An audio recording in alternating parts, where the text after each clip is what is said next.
Baik, terima kasih kesempatan yang telah diberikan kepada saya untuk menjelaskan tentang ragam bahasa. Jadi, ragam bahasa itu seperti apa sih? Kita bertanya-tanya kan apa sih ragam bahasa itu? Jadi, ragam bahasa adalah bentuk bahasa yang bervariasi menurut konteks pemakaiannya.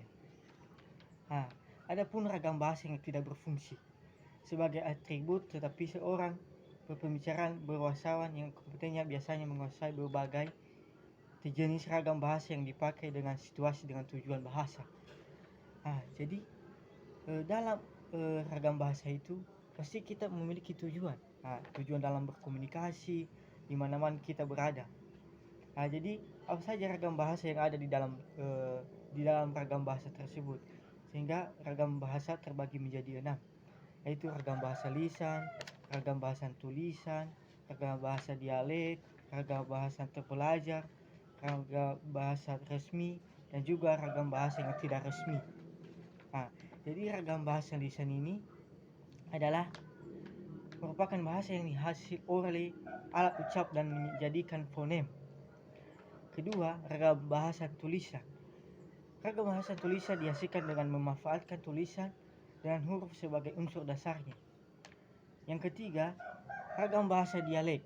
Ragam bahasa dialek ini juga digunakan oleh sekelompok orang penutur bahasa yang mempunyai ciri-ciri relaktif, sama dengan disertakan dengan asosialisme dan geografisme. Yang keempat, ragam bahasa terpelajar. Jadi ragam bahasa terpelajar ini juga bisa digunakan sebagai di sekolah, di kampus, ataupun di mana-mana kita berada. Jadi yang kelima, ragam bahasa resmi. Ragam bahasa resmi adalah ragam bahasa yang digunakan dalam suasana resmi atau karya tulisan. Contohnya lagi di acara pasti digunakan ragam bahasa resmi yang tidak baku dan juga berguna. Yang terakhir, ragam bahasa resmi.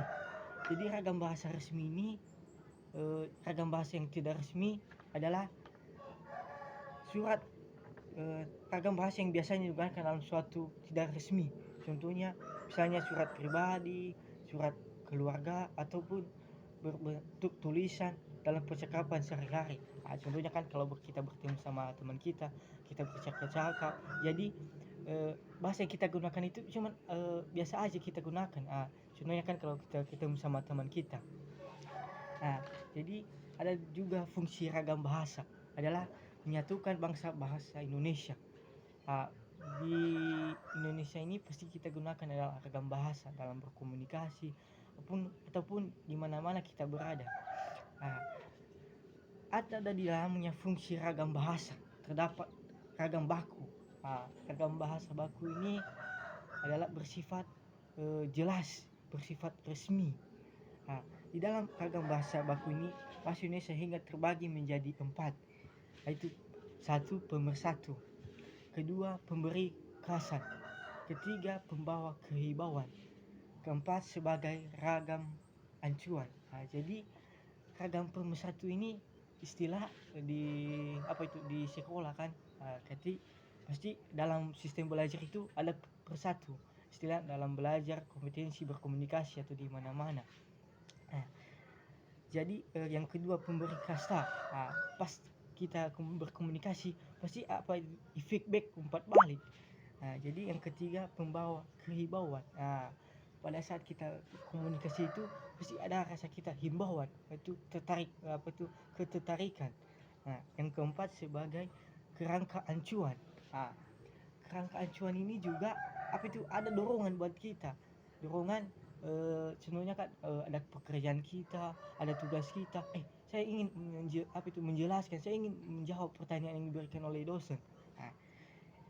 Apa sih manfaat ragam bahasa dalam kehidupan sehari-hari?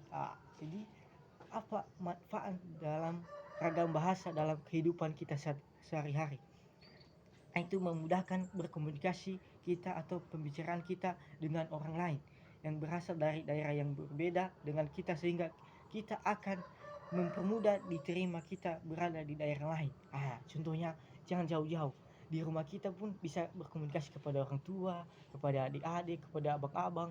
Jadi yang kita kita lakukan setiap hari itu berkomunikasi antara keluarga, bersama teman-teman kita, bersama guru-guru kita, kepada dosen kita, di kampus atau di mana-mana.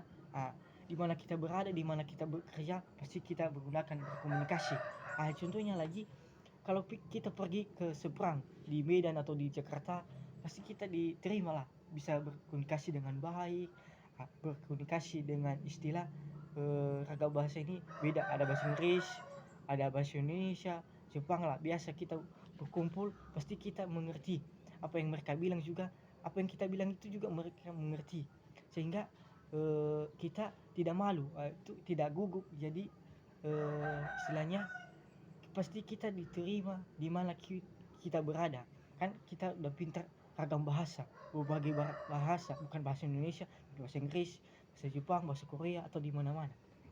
Nah, kesimpulan ragam bahasa ini adalah pengumpulan, itulah apa itu namanya, pengelompokan, sehingga ragam bahasa ini adalah variasi bahasa yang menurut pemakaian yang berbeda-beda, menurut topik yang dibicarakan, serta menurut media pembicara.